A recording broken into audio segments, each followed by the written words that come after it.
معرفة الست التوكسيك موضوع مش صعب على فكرة، بالعكس جدا. ده انت تعرف ان الست اللي معاك ست توكسيك احسن ما انت تكوني تعرفي الراجل التوكسيك، لان الراجل التوكسيك بيقدر يفرق كويس جدا بين علاقته بيكي وعلاقته بباقي الناس، بس الست ما بتعرفش تعمل كده.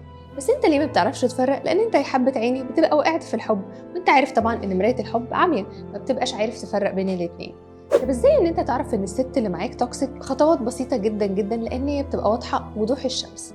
رقم واحد، ان الست اللي معاك دي دايما بتلاقيها كده عندها كيوريوستي، عايزه تعرف عنك كتير، عايزه تعرف مين اصحابك، اهلك، دنيتك. تبتدي انت بكل براءه تعرفها على اختك ومامتك وستك والعيله كلها، بدافع ان هي تحل عن سماك، وان انت ما تقعدش تزن كل شويه. وهي طبعا بيبقى الدافع بتاعها تقول لك ده انا جايه عشان اصالحك على نفسك وعلى المجتمع اللي حواليك.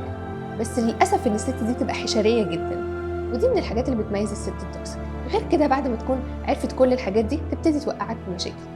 انت ما بتبقاش عارف هي المشاكل جايه لك منين، بس هي بتقدر تربط كل الاحداث ببعضها وتفضل تالف في القصص لغايه لما تلاقي نفسك ان انت وقعت في 100,000 قصه. الست التوكسيك كمان بتتميز دايما بان هي بتقول ان هي واثقه من نفسها، بس للاسف هي عندها انعدام اصلا للثقه بالنفس. تبقى انت قاعد معاها وخارجين في مكان حلو، تعدي واحده حلوه من قدامك تطين عيشتك انت ازاي تبص عليها، في الاخر لما تيجي تقول لك لا عيب، ده انا واثقه من نفسي، انت بتتكلم في ايه؟ لا طبعا انا ما يهزنيش حاجه زي كده. كمان الست التوكسيك دي بتبقى جديرة بان هي دايما تحسسك بالشعور بالذنب، لان هي دايما ضحية في اي قصة من القصص اللي بتحصل. هي مش بس بتحسسك ان هي ضحيتك انت، لا دي هي تحسسك ان هي ضحية نفسها وضحية اهلها وضحية المجتمع كله وضحية الراجل اللي في السوبر ماركت وضحية الناس اللي في الشارع اللي ورانا. المشكلة كمان في الست دي ان انت ما بتبقاش عارف هي المشكلة جاية لك منين، هي بتبقى مكلبشة عليك، فانت مش عارف، انت حاسس نفسك ان انت اتغيرت او ان في حاجة ربطاك، بس مش عارفه. وكل ما تسالها على حاجه تقول لك ايه، ما هو كله بدافع الحب. تبتدي تغير فيك وتقول لك على فكره ما هو كله بدافع الحب، ده انا عايزه اشوف منك احسن صوره من نفسك. بس للاسف انت بتتزحلق في الزحليقه دي وما بتبقاش عارف ان هي بتحاول تغيرك عشان تبقى انت تحت طاعه وتبقى هي محوطاك من كل النواحي. دايما كمان بتحس ناحيتها بالمسؤوليه، لان هي دايما كل ما انت تبعد عنها لحظات تفضل تعيط وتقول لك ازاي تسيبني، ازاي تبعد. يا اما تفضل ترن عليك 5000 رنه، تسافر مره مع اصحابك مره يتيمه، ولا تروح في اي مشوار بعيد تلاقيها بتكلمك وتقول لك ده انا حصل لي كارثه ولازم ترجع دلوقتي. فدايما بتحس بمسؤوليه ناحيتها وكانك مخلف واحده طفله او واخد معاك بنت اختك، لغايه لما في الاخر بتتخنق وتقول انا مش عارف هو انا ايه، متجوز واحده ولا انا متجوز بنت اختي.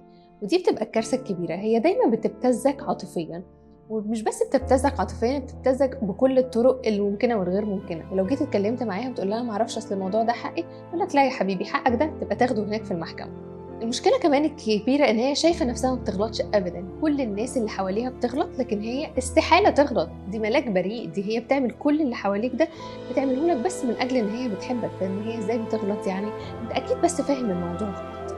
ازاي ان انت تقدر تتعامل معاها؟ ان انت لازم تواجهها، مفيش اي حل لشخصيه الست التوكسيك غير ان انت لازم تتواجه معاها. اعترفت بغلطتها وعرفت ان الحاجه دي وقالت فعلا انا غلطانه في 1 2 3 كان بها، تاخدها على اقرب دكتور تروح تتعالج عنده. وساعتها لو هي اعترفت بغلطتها تبقى ريحت نفسها وريحتك وريحت المجتمع من المصايب السوداء اللي هي بتعملها. يا اما لو هي ما قدرتش تعمل كده وما قدرتش تواجه نفسها بان هي فعلا عندها مشكله، انت لازم تهرب. ازاي تعرف الست دي في المجتمع العادي؟ لان انا قلت لك ان انت ما بتبقاش عارف هي بتعمل كده ليه، لان انت فاكر ان كل ده بيبقى حواليك بدافع الحب. مفيش اي حاجه هتقدر تعرف بيها الست التوكسيك غير لو شفتها في مجتمع ستات زيها. الست التوكسيك دي عامله زي الدحلاب كده، في الاول بتجمع كل البنات حواليها، وانتي صاحبتي وانتي حبيبتي وانتي انتيمه عمري، واحنا طول اليوم ليل نهار مع بعض. لكن اول ما بتتملك من الحاجه اللي هي عايزاها هتلاقيها متخانقه مع كل الناس، مفيش ولا واحده في دايرتها هتلاقيها متصاحبه عليها، وترجع تاني وتحسسك تقول لك ايه، ده انا الضحيه بتاعتهم، ده هم اللي فاكريني ان انا وحشه مع ان انا بعمل كل حاجه علشان مصلحتهم. الفكره في دي ان هي بتبقى كارهه كل البنات اللي حواليها ومش عايزه اي واحده تبقى احسن منها، حتى لو الواحده دي كانت واحده قريبه منها. هي لو تطول ان هي تشيلهم من على وش الارض هتعمل كده. الكارثه السوداء كمان ان هي لو اتعاملت في مجتمع فيه واحده توكسيك زيها، لان في الغالب بيبقى مبروم على مبروم ما يرولش، لان هي عارفه نفس الوسائل اللي موجوده عند دي، فهم الاثنين بيتخانقوا بنفس الطريقه وبيعملوا نفس الحاجات.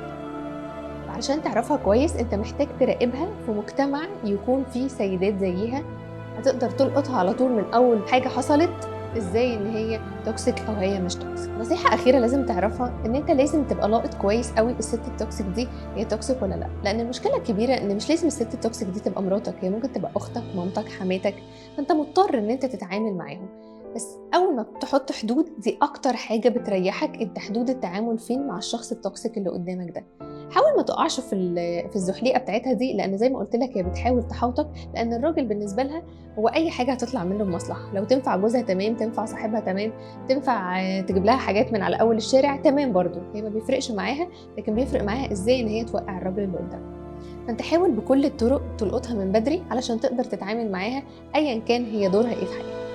ولو عجبك المحتوى بتاعنا اعمل 3 حاجات: سبسكرايب للشانل، اعمل لايك للبيج، وفعل زر الجرس عشان يجيلك كل حلقات جديده. وما تنساش ان زي ما قلنا ان الشهر ده هيبقى شهر كامل على انا والتوكسيك، هتقدر تعرف فيه كل حاجه عن التوكسيك. هل انت توكسيك؟ هل الناس اللي حواليك؟ وايه انواع شخصيات التوكسيك؟ وازاي تتعامل مع كل شخصيه فيه. إريني كرم، موزايك.